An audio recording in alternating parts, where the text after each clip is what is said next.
На граѓанскиот протест на 17 мај 2015 година пред близу 100.000 граѓанки и граѓани рековте дека нема да има реваншизам кога ќе дојдете на власт. Во напорите да го исполните тоа ветување налутивте многумина токму од вашата партија. Дали беше политички паметно да се држите толку цврсто до тоа ветување? Јас сум свесен дека дури губиме политички поени. Го констатиравте ви и тоа. Изморена е државата од поделби, од реваншизми, од лоши, непријатни ситуации, каде што се гледа дека брат против брат удрил, не знам, луѓе против луѓе. Ние сме мала земја, јас многу често користев фразата браќа сме, толку сме родни ни фаќаме. Мала ни е државата.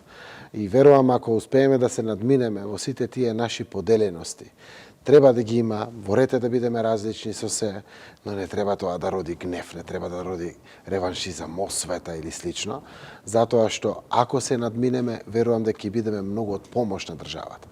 Тоа го направивме. 2,5 години, 2 години и 5 месеци, како имам честа да ја водам извршната власт и ова парламентарно мнозинство кое што обстојува, испративме пораки на помирување. Направивме чекори каде се треба си подадеме рака. Им кажавме на сите кои што се дури и од противничкиот табор, на бабрената јавна администрација од противникот во минатите 11 години. Дечки, фер шанса за сите, дајте работете. Значи, овде сме да служиме на државата, граѓаните не плаќат, од нив взимаме плати, дајте да работиме. Без разлика кој од која политичка проминенција или не припаѓа на ниту една политичка проминенција, треба да знаат дека главниот услов за останување на државна работа во јавната администрација ќе биде ефикасноста, професионалноста, ефективноста во работењето. Не смее државата да си дозволи и понатаму да биде слаба во обслужувањето на јавната администрација пред граѓаните, пред стопанството, пред сите, така да и во тој правец се движат и во иднина реформите. Апсолутно не гледаме политички на тоа, но дефинитивно, не сакајќи да има реваншизам, треба да знаат сите дека мора да се подсредиме дома.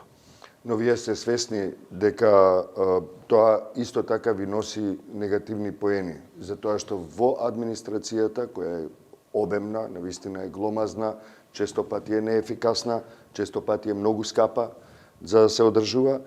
Таму има партиски војници кои работат против македонските стратешки интереси, против вас, против коалицијата и така натаму. Има такви што не одат ни на работа, земаат плата, и тоа е утврдено. И сето тоа е на некој начин црпење на јавниот ресурс токму против вас и против интересите на државата. Што ќе преземете во врска со? Еве вака, затекнавме некаде околу 165.000 јавна администрација. Кога бевме опозиција, верувавме дека е некаде над 180. Видовме 165.000. Во моментот е таа или под или околу 140.000. Значи намалена е јавната администрација. Во севкупни бројки, не знам колку луѓето го знаат тој податок, но тоа е важно. Голем дел од луѓето што се испразни, отидоа во пензија, напуштија јавна администрација, не се пополнети сите места.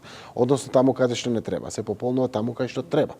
Тоа е значајно, но треба да знаат луѓето дека ние сме свесни дека се дават плати на луѓе кои што ништо не работат.